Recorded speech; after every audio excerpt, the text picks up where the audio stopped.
Welcome back to SBRpicks.com. I've got our best MLB handicapper of the week on the line right now, Ross Benjamin, who's been obliterating the lines the past 7 days with his picks. He's 17-6. That's 74% accuracy this week.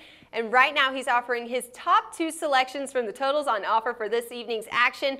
Ross, first up on tap, we've got the White Sox at Cardinals. You picked them to go under yesterday, and they went way under. Tonight, the line is at 7 minus 120 at Pinnacle and 5 dimes. And again, you took the under. But hey, if it ain't broke, don't fix it. Am I right, Ross? I couldn't have put it any better than that, Megan. I mean, we're looking at Southpaw Jose Quintana on the mound tonight for the White Sox. He's posted a stellar 2.97 ERA over his last 6 starts. This is a White Sox team that's averaging just 3.5 runs per game and has only a 241 team batting average this season.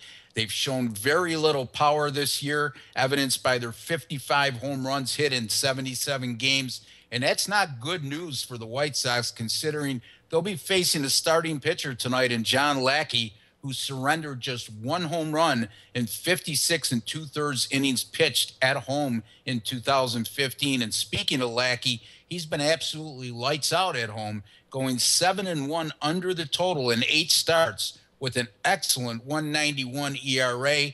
And boy, oh boy, if he needs to depend on the bullpen this evening, none better than the Cardinals right now at home. A 1.72 ERA as a staff at Busch Stadium in St. Louis. And similar to the White Sox, the Cardinals have lacked power this season, accounting for just 62 home runs. 24 of those have come in 37 home games. That's not a very good ratio. And speaking of the Cardinals at home, 25-11 under the total at home this season, including 7-1 under in their last 8 and 13-2 under in their previous 15 games at home. I like this one to play on the low side of the total. We're going to go with the Cardinals and White Sox under 7. All right, and not to sound like a broken record here, Ross, but yesterday you also took the Cubs-Mets game to go under, and it cashed. It went way, way under. Are you thinking that the same will happen again this evening? I am, as a matter of fact. You must be reading my mind, Megan. Boy, you're getting very observant. Anyway, the 1-0 win by the Cubs yesterday, despite the fact they win the game, they continue to struggle offensively, scoring 2 runs or less in each of their last 7 games and averaging an anemic 1.1 runs per game during that time.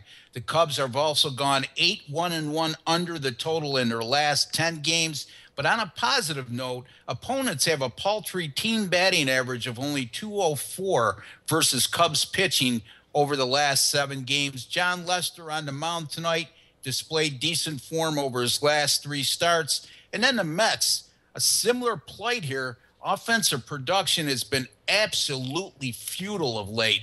They've scored 2 runs or less in 7 of their last 8 and 10 of their last 12 games. They've gone 7-1 under the total in their last 8, 12-2 under the total in their last 14. They're hitting a pathetic 177 as a team over their last 7 and have had 4 hits or less in 5 of their last 8. You know, Bartolo Colon has really struggled of late, but this seems like an opportune time where he could stem the tide in that regard. If you haven't guessed already, Megan, I like this one to go under the number, the Cubs and Mets under 7. All right, love that pick, Ross. Once again, our expert handicapper, Ross Benjamin, with your top 2 totals plays for this evening. Lock them in, and if you're looking for more picks from Ross, he's got 2 very juicy moneyline picks for great value this evening you don't want to miss. Check out those links below this video, and for all the best selections all MLB season long, keep it locked right here with us at Sportsbook Review.